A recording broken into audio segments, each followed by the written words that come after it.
Oke, assalamualaikum warahmatullahi wabarakatuh. Eh, kita lanjutkan materi etika profesi. Kita masuk materi ketiga ya. Materi kita hari ini adalah sudah mulai masuk ke salah satu profesi hukum, yaitu hakim. Hakim bagaimanapun juga di dalam sistem peradilan kita adalah kunci penegakan hukum ya, karena di dalam peradilan, semua peradilan, untuk peradilan pidana, perdata, tun, MK, hakim adalah benteng terakhir memutuskan satu perkara. Jadi hakim adalah garda terakhir pencari keadilan di dalam pengadilan. Kemudian kita juga akan melihat ya, di masa Orde Baru politik hukum hakim itu adalah untuk menyokong kekuasaannya, sehingga tidak ada independensi di situ. Hakim kemudian masih menjadi instrumen penguatan eksekutif. Jadi zaman dulu Hotman Paris itu nggak terkenal sebelum reformasi. Siapa Hotman Paris? Paling ada Anan Buyung Nasution. Anan Buyung Nasution menjadi terkenal karena dia melawan Orde Baru. Kalau sekarang profesi lawyer atau profesi hukum itu sudah hampir menjadi incaran dari lulusan sarjana ya, karena memang menjanjikan posisi, kedudukan, dan limpahan materi yang cukup baik. Kemudian saya akan lanjut slide-nya ya. Nanti kalian baca sendiri slide-nya. Saya akan langsung melompat ke slide nomor 6 ya. Di situ ada tanggung jawab hakim. Seorang hakim itu nggak bisa kemudian sudah jadi hakim terus seenak-enaknya saja, nggak bisa. Dia harus setidaknya memiliki 3 tanggung jawab. Pertama, tanggung jawab moral, teknis profesi, dan tanggung jawab hukum. Dimana kalau tanggung jawab moral dia terikat dengan kode etik ya, kode etik profesi atau kelembagaan. Kemudian tanggung jawab teknis profesi, maka dia harus memiliki kemampuan teknis profesional dalam melakukan pekerjaan atau profesinya. Contohnya adalah ketika dia memutus, maka dia harus baca buku, dia harus baca peraturan perundang-undangan, sehingga produk peraturannya itu nggak ngawur. Contohnya adalah dia membuat putusan tentang perbuatan melawan hukum, dia harus tahu sejarahnya, pasalnya, dan sebagainya. Jadi jika dia tidak melakukan itu, maka dia dapat dikategorikan sebagai suatu perbuatan unprofessional conduct, suatu perbuatan yang nggak profesional, nggak pro lah. Yang terakhir adalah tanggung jawab hukum. Artinya dia hakim tidak boleh melanggar norma hukum, nggak boleh korupsi, nggak boleh melakukan perbuatan pidana, baik pidana umum maupun pidana khusus. Mentang-mentang dia hakim, kemudian dia dengan seenaknya mengintimidasi orang, kemudian melecehkan bawahannya, melakukan pelecehan fisik atau seksual dan kepada klien, kepada pihak bawahannya, kepada pegawai pengadilan sebagainya, itu nggak boleh. Ada istilah good judges are not born but made ya. Artinya kadang-kadang orang berpunya asumsi kepemimpinan itu terlahir atau born gitu ya. Tapi kalau hakim, good judge, hakim yang baik itu tidak terlahir. Mungkin ada terlahir tapi tidak banyak. Orang yang memiliki keteguhan hati, keteguhan sikap menjadi hakim yang tidak bisa digoyang dengan apapun, dengan uang, harta, tahta, dan wanita, dia nggak tertarik. Tapi itu jumlahnya sedikit. Bahkan ada, kalau sebagian besar orang-orang yang memiliki tanggung jawab dan kekuasaan yang besar cenderung untuk tend to corrupt ya. Kalau katanya Lord Acton itu, power tend to corrupt. Corrupt itu bukan hanya soal menerima uang, soal bagaimana kemudian menerima suap, tidak. Corrupt itu banyak aspeknya ya.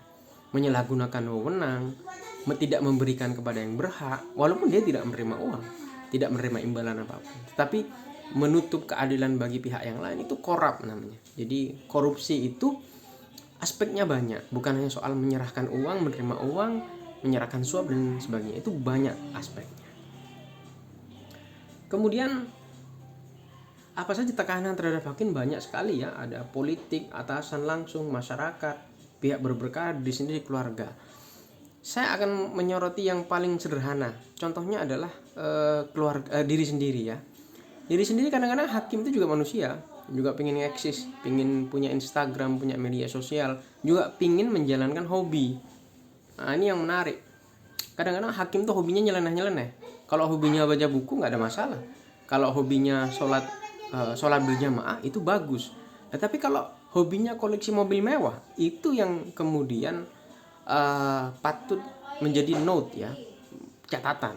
Bukan soal perolehannya, tapi adalah hobinya tersebut dapat dikategorikan sebagai hobi yang berbahaya, dalam tanda kutip ya. Kenapa berbahaya?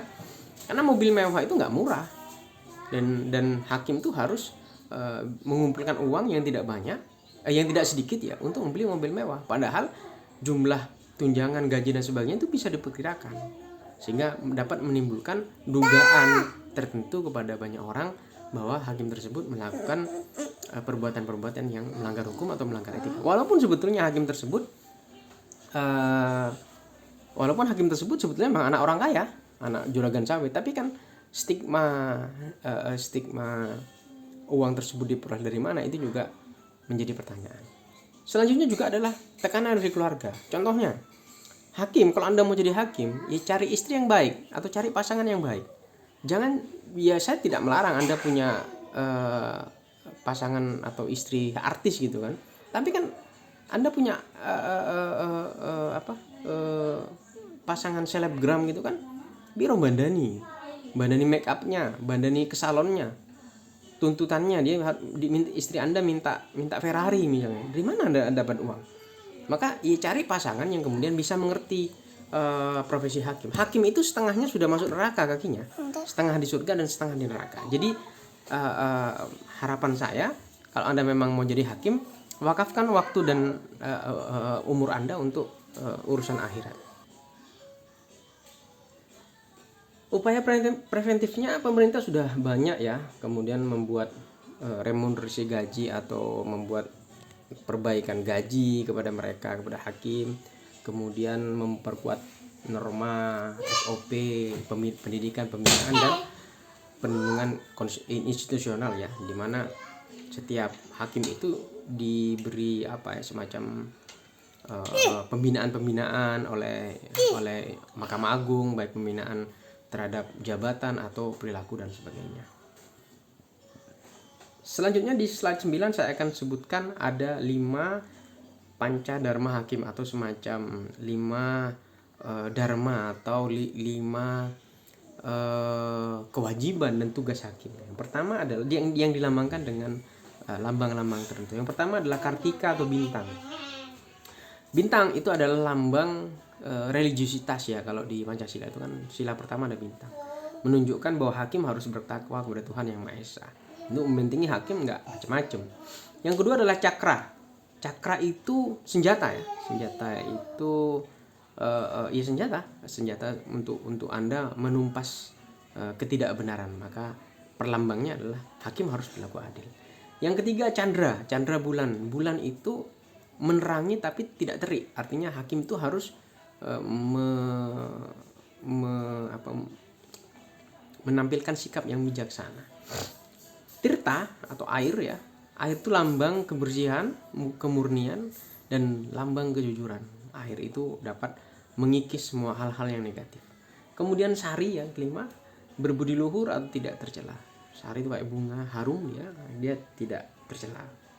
Nama-nama ini, lambang-lambang ini terabadikan di dalam ruang sidang ya. Kalau kalian ke Pengadilan Negeri Jember, pasti ada ruang sidang kartika, cakra, candra, tirta, sari. Walaupun di beberapa pengadilan lain di Indonesia ada nama-nama yang tidak seperti ini. Contohnya di Pengadilan Negeri Jakarta Selatan itu tokoh-tokoh hukum ya. Ada Profesor Indrianto Seno Aji dan nama-nama tokoh-tokoh hukum yang lainnya. Kemudian di situ ada 5 panca dharma hakim. Juga selanjutnya adalah tri prasetya hakim atau janji hakim ya. Yang pertama, senantiasa menjunjung tinggi citra wibawa dan martabat hakim Indonesia. Yang kedua adalah menjalankan jabatan pengetu pada kode kehormatan hakim dan menjunjung tinggi dan meletakkan jiwa korps hakim Indonesia. Selanjutnya di slide 11 ada 4 filosofi kode etik hakim. Yang pertama adalah menurut Socrates ya, Socrates berpendapat ada 4 kode etik hakim. Kalau kalian jadi dokter atau ada saudara dari dokter, itu ada 10 kode etik kedokteran. Kalau Socrates juga menemukan atau menciptakan 4 commandment for judge. Yang pertama adalah to hear courteously atau mendengarkan dengan baik. Itu kemudian diwujudkan dengan asas audi et alteram partem. Jadi hakim itu harus mendengar kedua belah pihak, baik pihak penggugat maupun pihak tergugat, pihak penasihat hukum maupun pihak jaksa penuntut umum. To hear courteously, dia mendengar kedua belah pihak, audi et alteram pactum.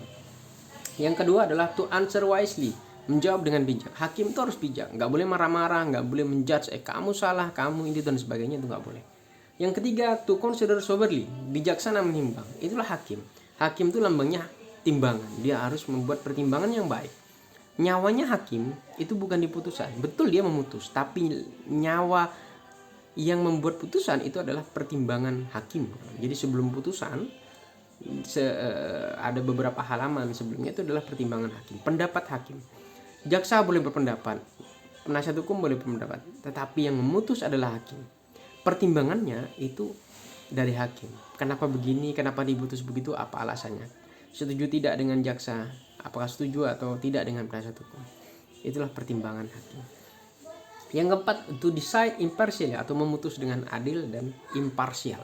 Nggak memiliki tekanan dari pihak siapapun. Mau yang berperkara atau anak presiden, ya imparsial aja, nggak ada urusan. Paling enak menjadi hakim. Kalau kalian memang pengen masuk surga, jadi hakim. 1 dari 3 hakim insya Allah masuk surga, 2 yang lain masuk neraka. Ya karena memang tugasnya berat, tanggung jawab besar. Tapi kalau dia berhasil jadi hakim, insya Allah surga akan menanti.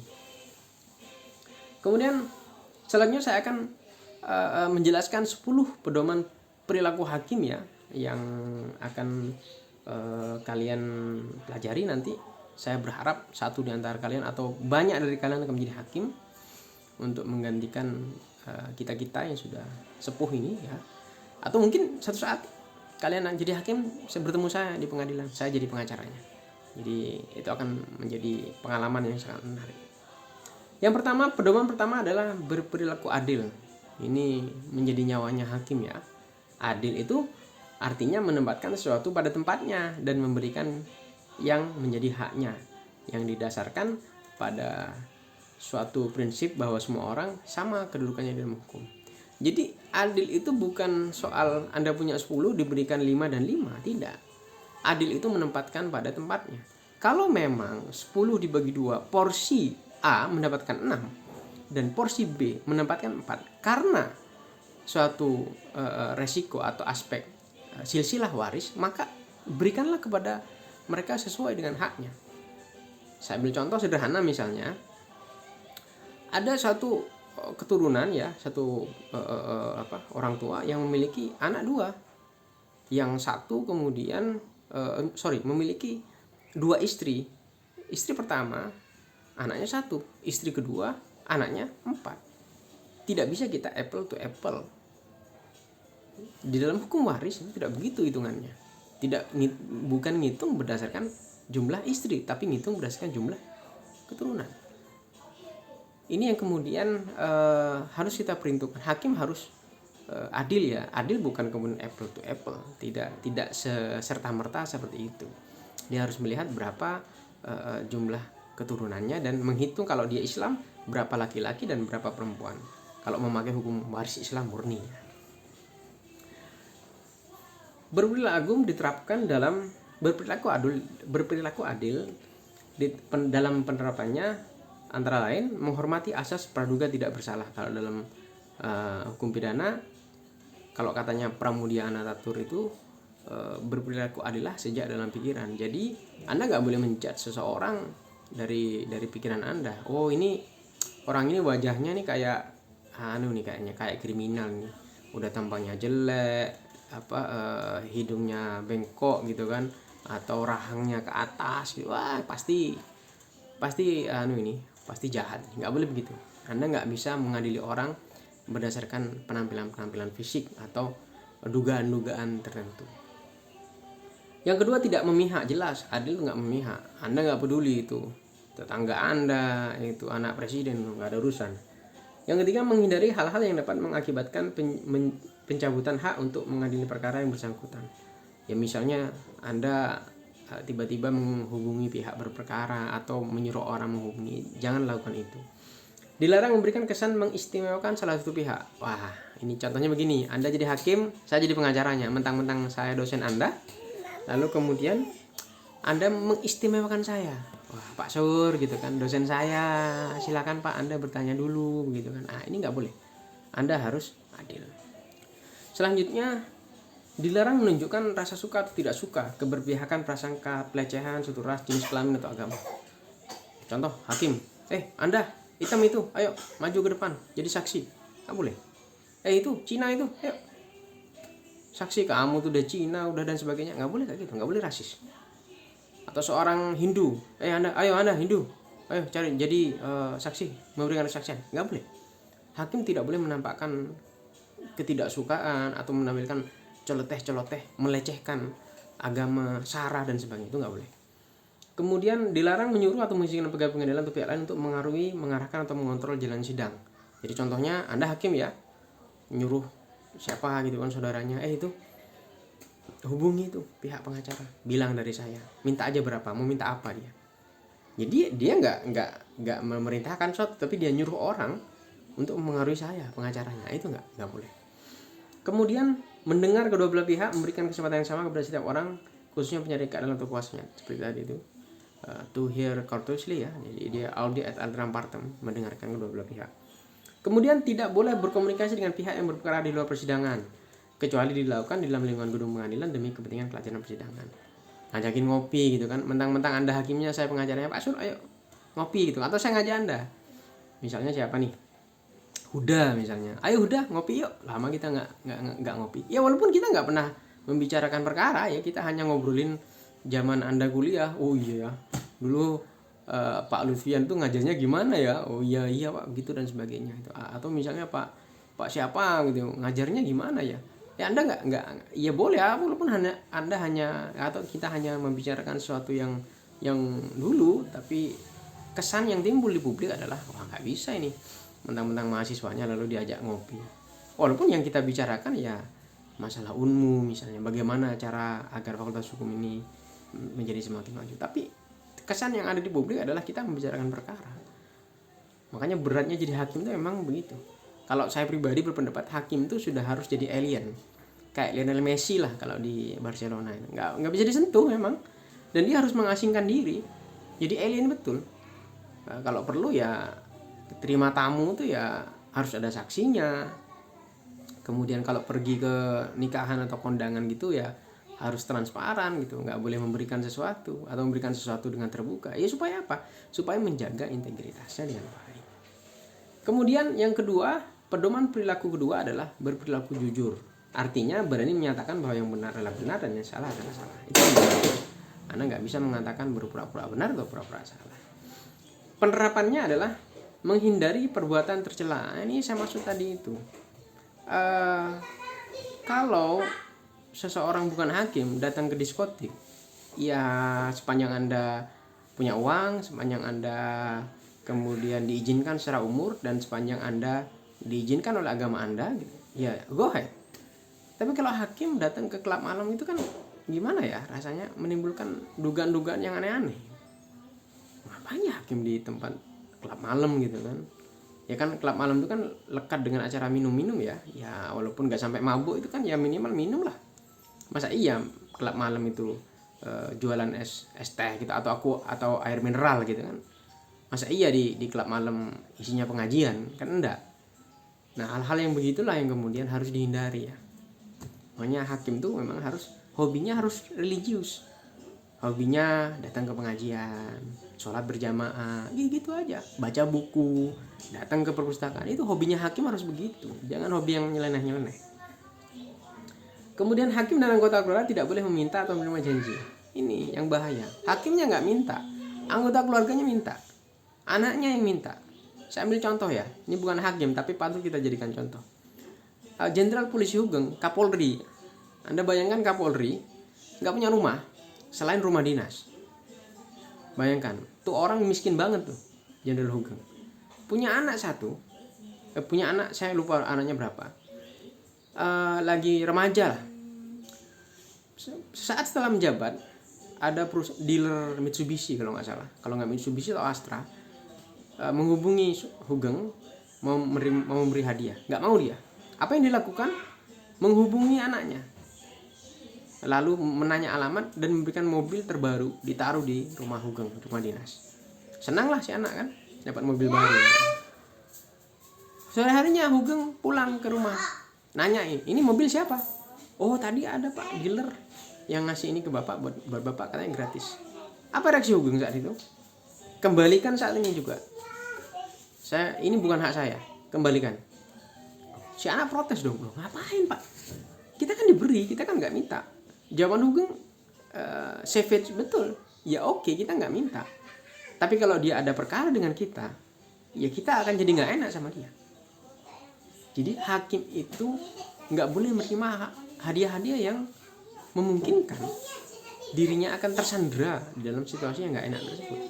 Makanya oleh karena itu, Anda kalau jadi hakim, pilih pasangan yang sederhana, yang hidupnya udah teruji dengan waktu dan kesederhanaan. Atau memang sederhana itu bukan orang miskin ya, mohon maaf. Anak orang kaya banyak juga yang sederhana, punya keteguhan sikap dan prinsip.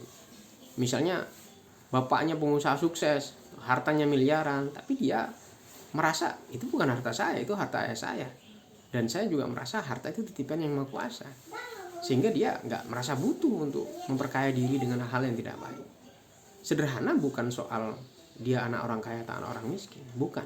Itu soal bagaimana memperlakukan materi sebagai tujuan atau sebagai alat. Karena sesungguhnya materi itu adalah ujian kita. Jangan kira kaya itu bukan ujian. Kaya dan miskin adalah ujian. Miskin adalah ujian kita untuk sabar. Kaya adalah ujian kita agar kita tidak sombong.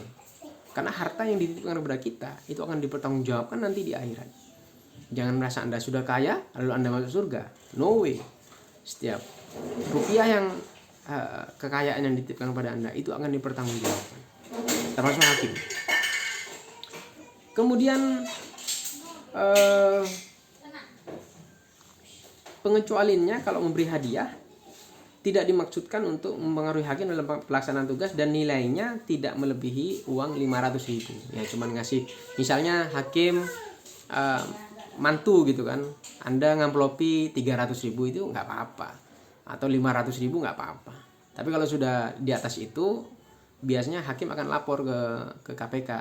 Jadi gratifikasi. Kalau nggak lapor dianggap gratifikasi. Dilarang menyuruh mengizinkan pegawai pengadilan atau pihak lain untuk meminta hadiah dari advokat. Ini juga kadang-kadang begitu, nggak minta tapi menyuruh orang lain untuk minta. Hakim dapat menerima imbalan atau kompensasi untuk kegiatan ekstrajudisial dari pihak yang memiliki tugas yang tidak memiliki konflik kepentingan sepanjang imbalan atau kompensasi tidak memiliki pelaksanaan tugas-tugas judisial. Apa contohnya? Misalnya hakim ngajar di tempat kita, itu boleh. Terima honorarium, boleh. Ada banyak hakim di tempat kita yang ngajar. Dulu Pak ada Ketua PN Jember Pak Saiful Arif, ada Pak Dedi Wijaya, Hakim Jember sekarang Wakil Ketua PN di luar Jawa. Ada Pak Lutfi Ali, beliau juga mengajar. Kenapa? Tugas mengajar tidak mengaruhi tugas-tugas judisial dan beliau boleh menerima honorarium. Dan menurut saya itu juga menunjang keilmuan, menunjang tugas dan profesinya, karena keilmuan itu membuat hakim tersebut mengupdate atau mengupgrade keilmuannya. Karena bertemu kalian, diskusi, mungkin hakim akan mengetahui mungkin ada beberapa perundangan yang baru atau mungkin ada case yang baru dan sebagainya. Hakim wajib melapor secara tertulis gratifikasi yang diterima kepada KPK, Ketua Pengawasan Ketua Muda Pengawasan MA dan Ketua KY paling lambat 30 hari kerja. Kemudian juga hakim wajib menyerahkan laporan harta kekayaan negara atau LHKPN ya, sebelum dan sesaat setelah menjabat, supaya diketahui berapa jumlah yang kekayaan dia sebelum menjabat dan setelah menjabat, agar bisa diketahui fluktuasi atau perubahan hartanya. Suryono hakim gitu kan, sebelum menjabat hartanya 100 juta, setelah menjabat 2 tahun hartanya menjadi 10 miliar, padahal gajinya selama 2 tahun maksimal itu 4 miliar. Lalu dari mana uang 6M ini? Ya, kita patut curiga. Jangan-jangan Suryono dapat dari tempat-tempat yang tidak legal dan tidak halal. Sebenarnya gampang aja untuk mendeteksi korupsi itu.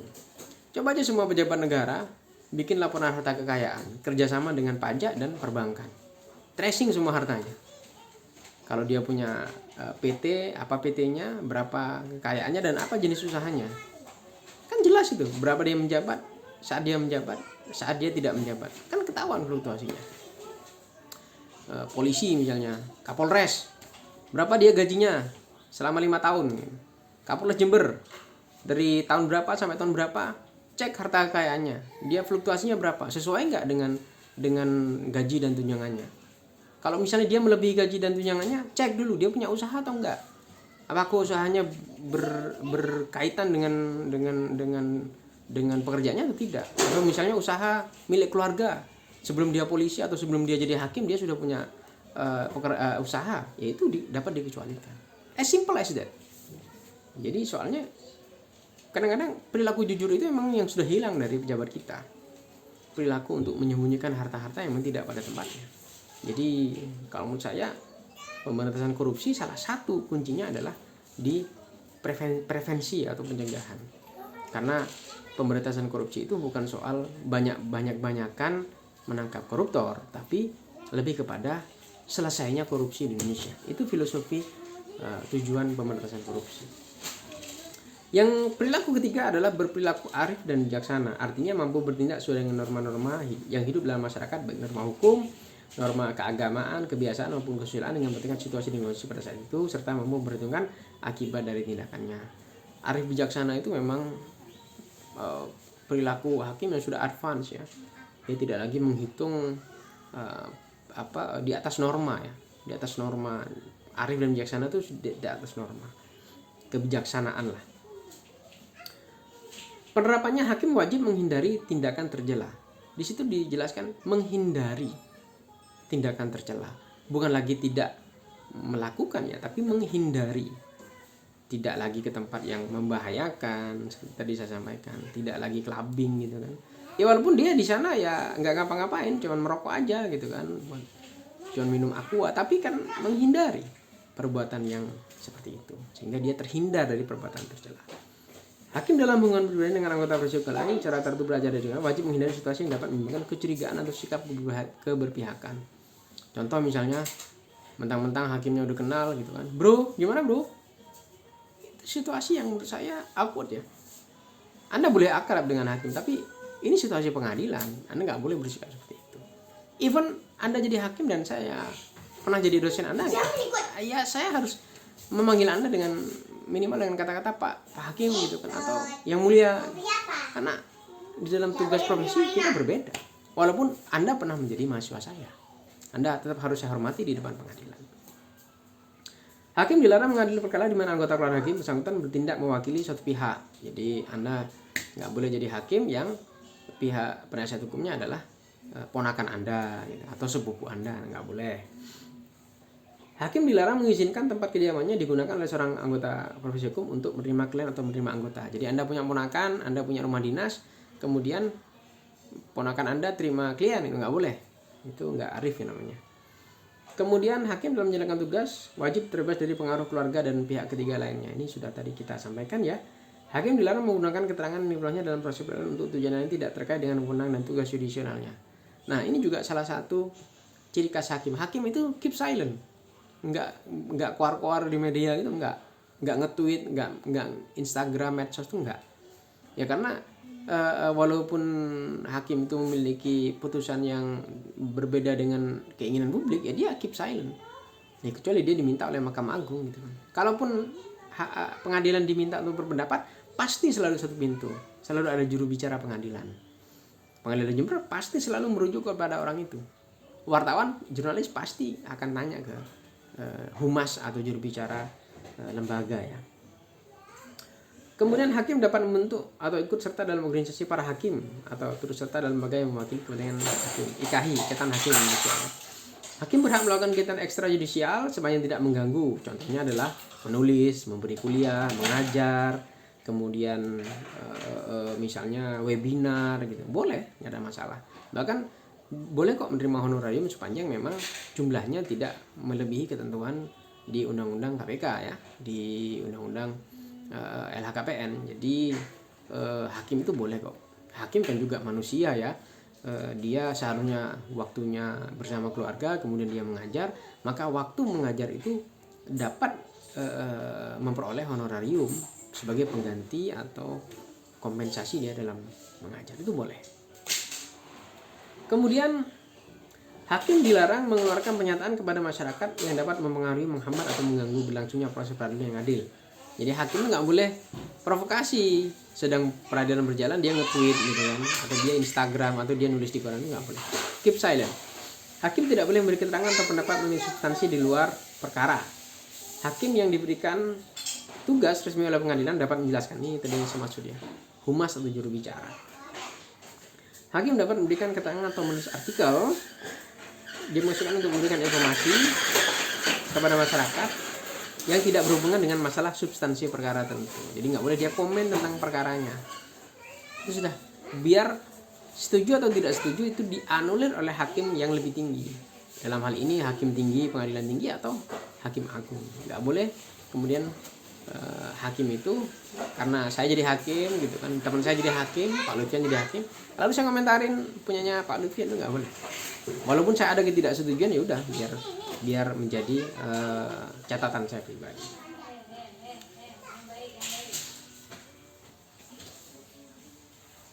Kemudian selain itu hakim tidak boleh menjabat organisasi atau anggota parpol, ya, nggak boleh jadi anggota partai politik. Kemudian hakim diperbolehkan ikut dalam kegiatan masyarakat dan amal. Contohnya menjadi pengurus masjid, boleh itu. Menjadi pengurus gereja, boleh. Menjadi pengurus yayasan ikatan persaudaraan haji, boleh. Pokoknya intinya hakim itu boleh menjadi pengurus yayasan yang non profit, yang tidak menimbulkan syak wasangka hakim itu memiliki kepentingan materi. Ya memang begitulah hakim. Hakim itu kan setengahnya kakinya udah di akhirat. Ya ngapain dia mikirin sesuatu yang bersifat materi. Kalau Anda jadi hakim, ya Anda harus pamit sama keluarga Anda, sama istri Anda, sama anak-anak Anda, kapanpun saya siap mati. Bahkan mungkin ditembak orang yang nggak suka sama putusan hakim, ya Anda harus siap. Karena menjadi hakim itu sudah mewakafkan waktu dan pikiran Anda untuk akhirat. Ya, ngapain juga mikirin materi? Ya kalau Anda jadi hakim, ya setengah Anda sudah pegang tiket ke surga. Ngapain juga Anda mau masuk neraka? Pergunakan tiket itu untuk yang baik-baik. Selanjutnya adalah perilaku keempat. Perilakunya adalah bersikap mandiri. Artinya mampu bertindak sendiri tanpa bantuan pihak lain, bebas dicampur tangan siapapun, dan bebas dari pengaruh apapun. Mandiri itu ya makan mandi sendiri, maksudnya begitu. Joknya begitu. Artinya hakim itu harus mampu menjalankan fungsi peradilan baik dari bebas dari pengaruh, tekanan, ancaman, atau bujukan. Mentang-mentang bupatinya preman gitu kan, dalam tanda kutip ya, ngancam hakim ya nggak ada urusan lah. Eksekutif biar eksekutif, hakim ya hakim. Makanya saya bilang, kalau hakim masih penakut, jangan jadi hakim. Hakim tuh nggak ada yang ditakuti kecuali yang maha kuasa. Mati aja rela kok. Hakim tuh nggak boleh takut, mati juga nggak boleh takut. Ngapain takut mati? Kalau masih jadi hakim takut mati, jangan jadi hakim. Anda nggak akan ikhlas jadi hakim. Jadi setengahnya Anda hakim itu berangkat kerja udah mengikhlaskan kapan aja mati. Mati karena penyakit jantung, karena mati diracun sama orang, mati dibunuh sama orang. Anda insya Allah masuk surga kalau Anda benar. Hakim wajib bebas dari hubungan yang tidak patut dengan lembaga eksekutif maupun legislatif serta kelompok lain yang berpotensi mengancam kemandirian. Misalnya Anda hakim kongko dengan bupati itu sampai dekat begitu kan. Ya enggak ya, kalau cuma di acara-acara formal ya boleh. Tapi kalau sampai kongko membicarakan hal-hal yang non substantif ya janganlah, hindari yang begitu. Hakim wajib berperilaku mandiri guna memperkuat kepercayaan masyarakat terhadap badan peradilan. Ini penting karena hakim itu ya kemudian diharapkan itu independen dan imparsial. Ya kalau perlu hakim itu memang nggak perlu neko-neko, supaya hakim itu memang fokus dengan tugas dan tupoksinya. Ya kalau perlu dia makannya nggak usah aneh-aneh gitu kan, hidupnya nggak usah aneh-aneh gitu kan. Kalau perlu nggak usah dipublish. Kalau dia muslim taruh di pesantren gitu kan.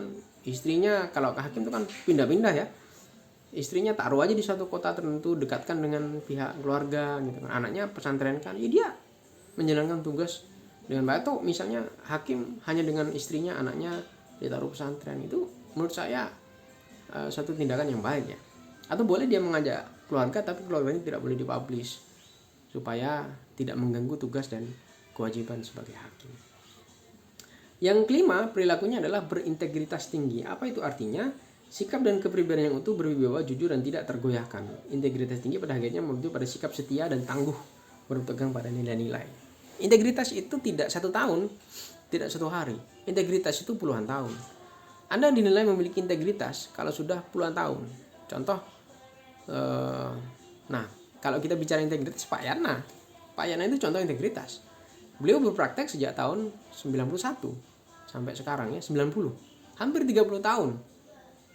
Kalau kita nanya integritas Pak Yana, jangan tanya sama Pak Yana, tanya sama rekan-rekan lawyer yang lain. Bagaimana sikap Pak Yana terhadap klien misalnya? Ya, biar orang-orang yang kemudian bertanya tentang integritas beliau.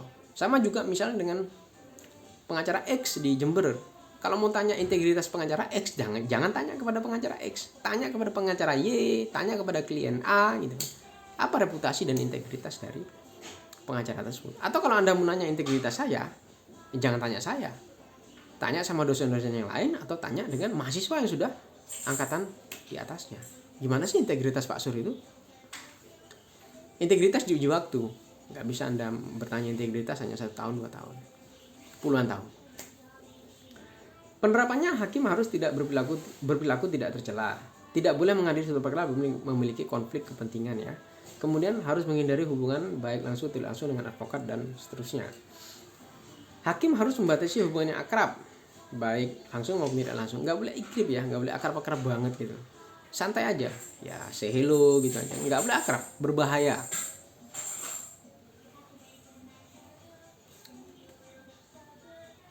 Kemudian hakim dilarang melakukan tawar-menawar putusan, apalagi ya memperlambat pemeriksaan perkara dan seterusnya, menunda eksekusi nggak boleh. Hakim harus mengetahui urusan keuangan pribadinya maupun beban-beban keuangan lainnya dan harus berupaya secara wajar untuk mengetahui urusan keuangan para anggota keluarganya. Ini betul sekali. Jadi hakim itu nggak boleh cuma asal bekerja, dia lihat istrinya, gaya hidupnya bagaimana, dia sosialita atau enggak, dia ikut arisan berapa. Dia istrinya ikut arisan 10 arisan, masing-masing arisan 10 juta dalam sebulan. Apa enggak 100 juta itu? Terus gaya hidupnya di mana? Dia hangoutnya di mana? Hangoutnya di Bali, hangoutnya di Raja Ampat, hangoutnya di Sumba misalnya. Itu enggak wajar. Ya hakim harus sederhana. Yang mentang ya hakim sih gajinya banyak ya sekarang. Ada yang sampai 25 juta, ada yang sampai 50 juta dan tunjangannya. Tapi kan bukan kemudian uang itu dipakai untuk berfoya-foya, kan ada banyak peruntukan yang lebih bermanfaat yang lain ya. Misalnya menyekolahkan anak, membantu orang tua, membantu keluarga, atau mungkin kalau dia sudah sangat kaya bisa menyantuni anak yatim, miskin dan yang lain-lain. Maka itu lebih berfaedah daripada mengizinkan anggota keluarganya untuk berfoya-foya. Hakim dilarang menggunakan wibawa jabatan untuk mengejar kepentingan pribadi. Ya misalnya kartu nama ditaruh, udah apa kata saya, urusan apa kata saya, itu nggak boleh. Hakim dilarang mengadili suatu perkara apabila hakim tersebut telah memiliki prasangka berkaitan dengan satu pihak. Jadi nggak boleh sudah. Prejudice itu nggak boleh ya. Hakim dilarang menerima janji, hadiah atau pemberian pinjaman. Nah, ini yang kadang-kadang modus, namanya pemberian pinjaman. Dikasih pinjaman, kwitansi, pinjaman 1 miliar gitu kan. Hakim pinjam 1 miliar lalu dikembalikan. Padahal sebetulnya nggak ada pinjaman. Ya yang ada suap. Kwitansinya adalah peminjaman. Itu modus ya. Modus penyuapan salah satunya adalah pinjam meminjam. Kemudian sikap ke-6, sikap kemandirian hakim adalah bertanggung jawab. Artinya kesediaan untuk melaksanakan sebaik-baiknya segala sesuatu yang menjadi wewenang dan tugasnya. Memiliki keberanian untuk menanggung segala akibat atas pelaksanaan wewenang. Penerapannya, hakim dilarang menyalahgunakan jabatan untuk kepentingan pribadi dan hakim dilarang mengungkapkan atau menggunakan informasi yang bersifat rahasia. Bertanggung jawab itu juga salah satunya tadi itu dia mampu dan tahu resiko menjadi hakim ya. Anda nggak bisa mengatakan hakim jabatan yang enak tanpa tekanan. Tekanannya besar banget dan itu resikonya ya bisa nyawa. Saya ingat almarhum Munir pernah diteror ya, bukan pernah, sering diteror. Anda nggak bisa mengatakan teror Munir itu teror yang biasa-biasa aja. Bayangkan Mbak Suci ya, istrinya Munir itu diberi paket kepala sapi atau kepala kerbau atau kepala kambing, saya lupa, dan masih ada darah segarnya, ditaruh di depan rumah. Kaget Mbak Suci, lapor ke almarhum Munir. Reaksi Munir apa? Ya sudah, biarin aja. Pelaku peneroran akan merasa senang, akan merasa goalnya tercapai kalau kita takut. Kalau kita tidak takut, kita yang menang.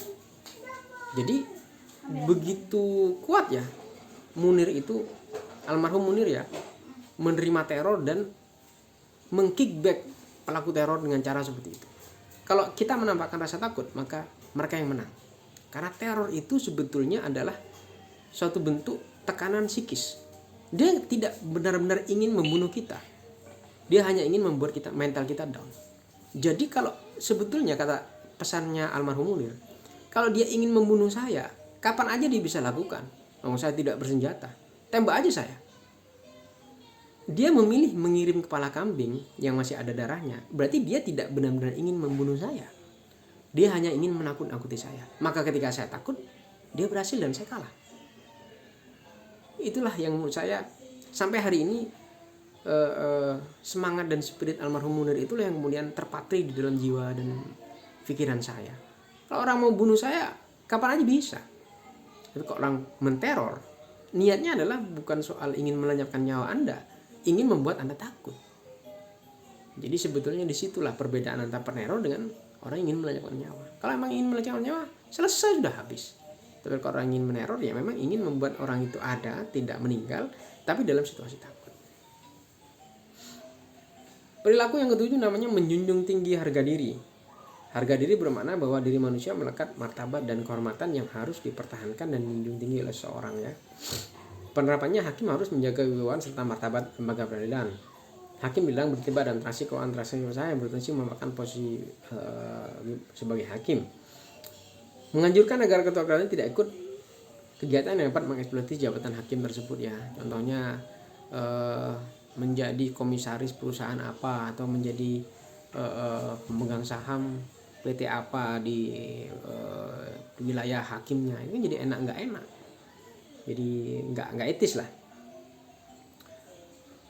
Hakim dilarang bekerja dan menjalankan fungsi sebagai layaknya seorang advokat kecuali hakim tersebut menjadi pihak di persidangan atau memberikan nasihat hukum cuma-cuma. Hakim nggak boleh jadi advokat. Ini ada cerita juga. Karena merasa ini case yang nyata ya, tapi saya tidak sebutkan lokasi dan kejadiannya dan waktunya. Karena yang datang tidak ada pengacaranya, maka hakim kemudian yang bertindak act like advokat gitu kan. Jadi dia memberikan arahan-arahan supaya dengan ini aja dan sebagainya, tapi lewat perantara, sehingga si penisial tersebut dimenangkan dengan bantuan hakim. Itu nggak boleh, melanggar etika. Hakim dilarang bertindak sebagai arbiter atau mediator kecuali dalam jabatan. Hakim dilarang menjabat sebagai eksekutor, administrator atau kuasa pribadi kecuali untuk urusan pribadi anggota keluarga tersebut. Mantan hakim boleh menjadi pengacara, tapi dia harus ikut ujian advokat dan sudah pensiun sekurang-kurangnya 2 tahun. Jadi boleh menjadi advokat. Perilaku ke-8 adalah berdisiplin tinggi, artinya ketaatan pada norma-norma hukum atau kaidah yang diyakini sebagai panggilan luhur. Penerapannya, hakim berkewajiban mengetahui dan mendalami serta melaksanakan tupoksi sesuai dengan peraturan. Kemudian hakim harus mengerti hak-hak pihak-pihak dalam proses peradilan, berusaha mewujudkan pemeriksaan dengan melegakan asas proses peradilan secara sederhana, cepat dan biaya ringan. Ketua pengadilan atau hakim juga harus menentukan perkara majelis secara merata. 9. Perilaku rendah hati. Rendah hati bermakna kesadaran akan keterbatasan kemampuan diri, jauh dari kesempurnaan, terhindar dari setiap bentuk keangkuhan. Rendah hati juga yang akan mendekatkan kita kepada the end of the day ya, bahwa kita akhirnya akan mati juga. Anda mau punya harta 10 triliun, nggak akan pernah bawa 10 triliun itu ke dalam kubur Anda. Kalau Anda muslim, Anda hanya akan mati dan membawa 3 buah kain kafan. Udah itu aja. Dan keluarga yang akan menangisi sampai liang lahat. Setelahnya ya udah. Yang Anda punya apa? Yang Anda punya adalah amal soleh, anak yang soleh dan solehah, dan amal perbuatan yang baik. Udah itu aja. Kalau Anda muslim seperti itu. Jadi percuma Anda punya uang banyak kalau kemudian Anda tidak memanfaatkan atau tidak menggunakan harta itu sebagai kepada jalan-jalan yang baik. Penerapannya, hakim harus melaksanakan pekerjaan sebagai sebuah pengabdian yang tulus, bukan semata-mata sebagai pencarian, tapi sebuah amanat yang akan bertanggung jawab kepada masyarakat dan Tuhan yang Maha Esa. Ini yang saya maksud. Anda sudah merelakan diri untuk masuk surga, maka Anda jihad nih jadi hakim. Apa artinya jihad? Ketika Anda jihad, Anda nggak usah mikir materi. Materi itu hanya untuk Anda bertahan hidup. Seorang sufi, seorang ma'rifat gitu kan, udah bukan lagi melihat materi udah selesai. Bagi dia bentuk kebahagiaan adalah mendekatkan diri pada Yang Maha Kuasa. Seperti itulah hakim. Hakim harus seperti itu. In my opinion seperti itu. Hakim nggak boleh bersikap atau mencari popularitas, pujian, dan penghargaan dan sanjungan dari siapapun juga. Terakhir, perilaku bersikap profesional, artinya sikap moral yang didasari oleh tekad untuk melaksanakan pekerjaan yang dipilihnya dengan kesungguhan yang dimulai kalian dan sepengetahuan. Artinya hakim itu harus profesional, harus baca buku, harus update peraturan, harus dia mengetahui analisis yang baik dan sebagainya. Itulah materi tentang etika profesi hakim ya. Di pertemuan ini saya akan merancang ada 4 materi yang akan saya rancang. Pertama adalah PPT yang sudah akan saya kirimkan video ini ya di URL YouTube. Yang ketiga adalah kuis sebagai pengganti presensi ya, atau presensi berdasarkan kelas masing-masing. Kemudian yang keempat adalah saya akan memberikan tugasnya adalah Anda harus mencari satu pelanggaran etika hakim ya, berdasarkan kisah nyata atau kasus nyata. Lalu di pertemuan keempat saya ingin Anda harus di pertemuan keempat Anda akan berdiskusi di dalam forum yang akan saya buat di e-study. Jadi saya berharap Anda membuat case, Anda membuat analisis ya, Anda mengangkat case berdasarkan kisah nyata, lalu Anda akan saya buatkan forum untuk kita berdiskusi terkait dengan etika profesi hakim dan pelanggaran etika hakim. Baik, demikian kuliah kita di pertemuan ketiga, sampai ketemu di pertemuan yang keempat dalam diskusi atau forum yang akan saya buat.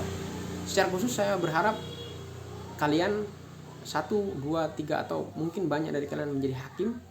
Dan semoga apa yang saya sampaikan di dalam kuliah ini bisa menjadi pegangan Anda saat menjadi hakim, dan ini adalah pesan yang mungkin akan mengubah jalan hidup Anda dan menjadi hakim yang baik untuk menegakkan keadilan dan menjadi garda terakhir pencari keadilan bagi masyarakat. Terima kasih. Assalamualaikum warahmatullahi wabarakatuh.